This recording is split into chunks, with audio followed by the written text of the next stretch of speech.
This is the Comics Alternative Kickstarter, Discovering Wayward Sisters.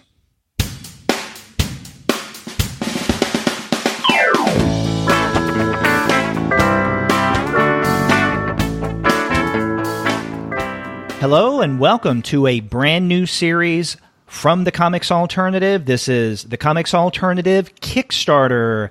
The idea behind this project is to, on a weekly basis, talk to a creator or a creative team of a particular comics-related Kickstarter campaign, ask them what their project is about, have them, let's say, educate me as well as you guys, our listeners, of what they're doing. And I would ideally like to find intriguing, unique, comics-related Kickstarter campaigns, especially those that haven't yet reached their goal but are within, let's say, 1, 2, 3 or 4 weeks away from the deadline. So we'll see how this goes. This will not be a very long program. In other words, my interview with the creators of these Kickstarter campaigns, I'm not going to talk to them for an hour as we do with our usual interview show, but I do want to talk with them and have them give us a sense of what their project is and why we should back it, because these are some really good projects. And I'm pleased to have on our very first episode of the Comics Alternative Kickstarter series, Allison O'Toole. She is the lead editor of a fascinating new project, Wayward Sisters, an Anthology of Monstrous Women. And there are 13 more days to go as we record this. I guess it's going to be 12 more days after this goes live. Allison, welcome to the show. Hi, Derek. Thank you so much for having me. And I have to congratulate you for being, as I think I mentioned to you off mic, the guinea pig, and being the very first person I talk with on this Kickstarter series. But I think that your project, Wayward Sisters, an Anthology of Monstrous Women, you know, I saw the video, I've seen your write-ups on it, not only on Kickstarter, but also on the website, waywardsistersanthology.com. And it truly is fascinating. And I'm wondering if you could tell us more about this project, what it's about, the genesis of it. In other words, why should we back this? Sure.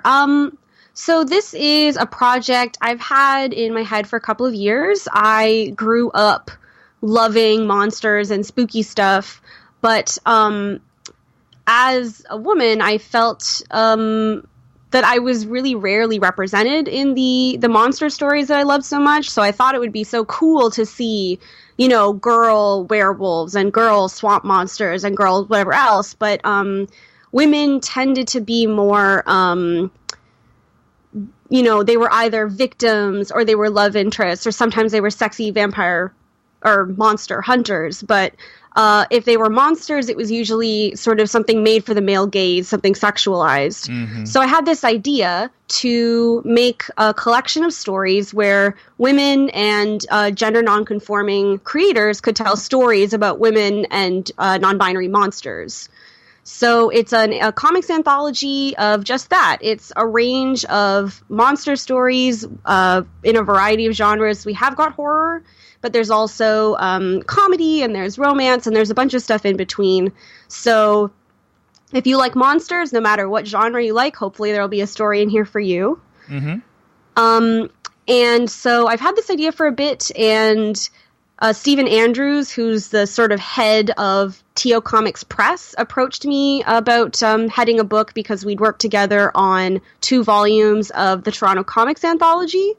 And he was looking to branch out and try publishing something different, something new. And this was just an idea that I'd had that I was really passionate about and been wanting to do. So it was, it kind of worked out from there. And yeah, it's been really exciting, and the response has been really positive so far. Yeah. Now, you say that not only the content, but also the creators themselves are women and non-binary individuals who yes. were writing this, right? So now you're the lead editor. Now, isn't M. Blankier your co-editor on this project yes. as well? Yeah. Yeah, she's a friend who's also just got a lot of the same interests as I do. She's got a background, a PhD actually in English literature. So we're working on the project together. Lead editor just means it was sort of my idea and I got everything started, but I definitely wouldn't have been able to do it without her help. Mm-hmm. And there's some of this information on the Kickstarter page, but definitely on WaywardSistersAnthology.com, we have a rundown of the table of contents. Not only do we have the title of the stories and like a 1 or 2 sentence synopsis, but we also have a list of the various creators there. And I see that you're one of them as well. You are contributing the story Tinseltown. Yes. So tease us with a little bit about what Tinseltown is all about. So it's hard to talk about too much without spoiling it, but it's about, my tease would be, it's a 1940s Hollywood noir set story about a Humphrey Bogart style screenwriter who's pursuing a new femme fatale who's perhaps more fatale than he's used to. And that's all I'll say about that. Okay. But it's being drawn by Emmanuelle Chateauneuf, who is fantastic. She just published her debut graphic novel from Chapter House, which is a publisher here in Canada. And it's a sort of semi-autobiographical story, but it's just wonderful. And her art is fantastic. And I'm so excited to be working with her. I found out she was also a Humphrey Bogart fan. So we decided to work on this together. But I can't wait for people to see her art. It's fantastic. It's gorgeous. You know, you mentioned Chapter House Comics. I was going to ask you about that because you've done work as an editor for Chapter House titles, correct? Tell us a little bit about that. I came on through some of their creator-owned titles. So I had been working with Jason Liu on The Pitiful Human Lizard since day one, basically, when that was a Toronto set superhero comic that he started publishing in 2014. The Chapter House picked up, reprinted the first few issues, and now it's kind of a part of their superhero universe. So I'm working on those superhero books as well as Danny Zabal's Life, Death, and Sorcery, which is another creator-owned project that's separate. It's kind of its own thing. So Chapter House is publishing and distributing it, but it's all rights owned by Danny and stuff. So I help him out with that as well. But it's a Toronto set company, and a lot of cool people working on projects here, like Ray Fox has got a book, and like a bunch of, we had Jim Zub was working on with Andrew Wheeler on one of our books in the first season and stuff like that. So it's a really a blossoming Canadian superhero franchise. So getting back to your Kickstarter project, Wayward Sisters, let's talk a little bit about how people can support this. So if our listeners want to, like right now as they're listening to this episode, find out more about it, I mean, go to Kickstarter and do a search for Wayward Sisters and you will find it. But tell us a little bit about the levels of support and what they get. So the main thing you're getting is the book. You can get it in a softcover copy or a PDF. So that's kind of our most basic. But if you want to go beyond that, we've got a print package that's got prints that are all new, created for us by artists like Vanita Varick, who I met through Chapter House. Nick Terhorst has got one, Lacey Brannon, and some other really fantastic artists. We've also got an enamel pin that was designed for us by a Creator Collab, who's also local to Toronto. She does some really fantastic pin designs and is also into kind of the goth, spooky aesthetic. So you can see the image of the pin on our website. And we've also still got some commissionable art left. So as of our recording, you can still get portraits from Helen Robinson, Lorena Torres Loaiza, and Xavier Damarie. There's 1 or 2 left from each of them. So if you want custom art drawn for you by any of those 3 artists, you can still grab those if you're fast. And those are kind of our main offerings, and there's different collections. You can get, the pin and the prints and everything, but we wanted to be pretty straightforward with what we're offering, as well as with our stretch goals. So we're actually, we have been funded, which is very exciting, but we have some stretch goals we're trying to reach. So our next one will be if we hit 25,000.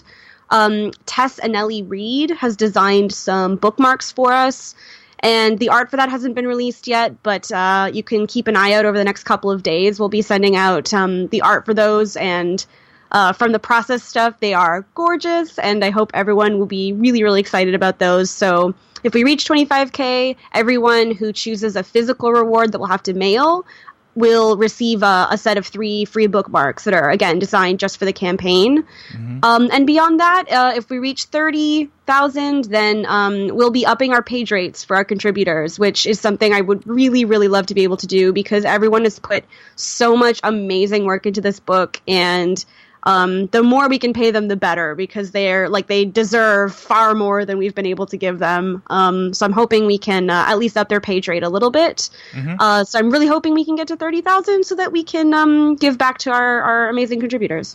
Well, congratulations on reaching your goal, and Thank you're right. So much. Right now it's a matter of reaching stretch goals and also being able to give more to the creators. And one of the things I like about your Kickstarter campaign is, and our listeners can see this as well, if you scroll down, you have a pie chart, a 3D pie chart that shows where the money goes, and the majority, 40%, goes to creators. So they may get even more if mm-hmm. you reach certain stretch goals. And that's cool. Now, I see that the physical copy is, $25 Canadian? Yeah. And I have no idea what that would translate into U.S. dollars.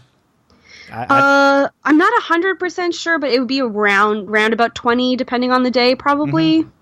Yeah. And so, this is definitely something I think that would be affordable to all of our listeners, and they should definitely check out your Kickstarter campaign. Now, is this the first Kickstarter campaign that you have been associated with? No, it's the first that I've taken that I've led, I guess, for a project I've spearheaded. Mm-hmm. But as I mentioned, I was part of the Kickstarters for the last 2 volumes of the Toronto Comics Anthology that I edited. I did comics review and criticism for a few years before I started editing.